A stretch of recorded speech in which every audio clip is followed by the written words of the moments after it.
vais vous raconter une histoire, celle de la naissance de Jésus. Un jour, un ange apparut devant Marie. « Marie, tu es bénie entre toutes les femmes.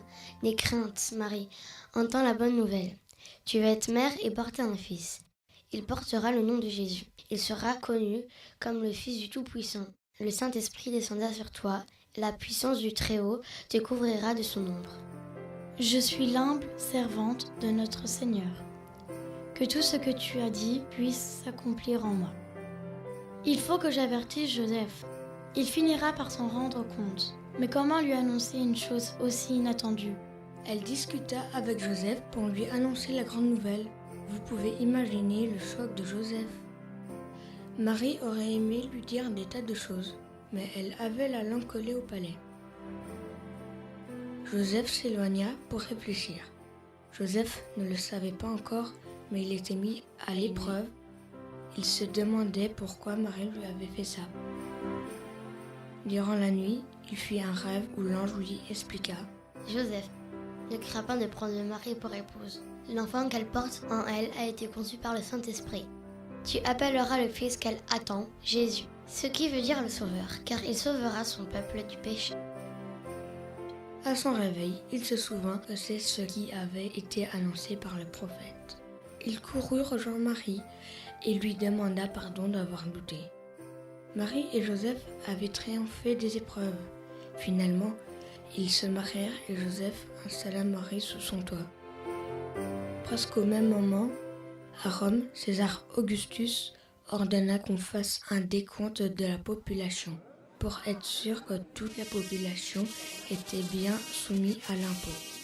Tous les sujets dans l'Empire romain ont reçu l'obligation de regagner les villes et les villages de leur père, afin d'y être dénombrés par voie de recensement.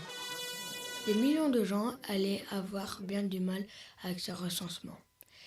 Mais un décret signé par César Augustus, c'était un ordre. Et lorsque la nouvelle parvint à Nazareth, Joseph expliqua à Marie qu'il fallait se rendre à Bethléem malgré son état. Bethléem était loin, il fallait plusieurs jours de marche. Sur la route, le bébé était sur le point de naître. Joseph se rendit dans une auberge pour avoir une chambre pour mettre au monde l'enfant. Mais celle-ci était remplie, seule une étable était disponible. Ils s'y installèrent et Marie mit au monde Jésus. C'est alors qu'une étoile se mit à briller bien plus fort que toutes les autres. Marie installa Jésus. Des bergers virent cette étoile et un ange leur apparut. N'aie crainte, vieux berger, je vous cherche de répandre la bonne nouvelle. Un sauveur vient de naître à Bethléem. Allez voir l'enfant enveloppé de l'ange, blotti au creux d'une crèche. N'ayez crainte, je veille sur vous. Un des bergers décida de se rendre à Bethléem pour vérifier des paroles de l'ange et en avoir ainsi le cœur net. Ils suivirent l'étoile qui l'emmenait jusqu'à Jésus, l'enfant Messie. Ils s'inclinèrent devant l'enfant, roi des rois, offrirent d'humbles cadeaux. Ils acclamèrent alors la bonne nouvelle dans les rues. Les bergers n'étaient pas les seuls à prendre la route pour voir l'enfant Jésus. Les rois mages ont vu aussi l'étoile et pour eux, ça ne pouvait être qu'un signe divin. Ils prirent la route et se rendirent près de Jésus, guidés par l'étoile. Ils rendirent hommage à l'enfant roi.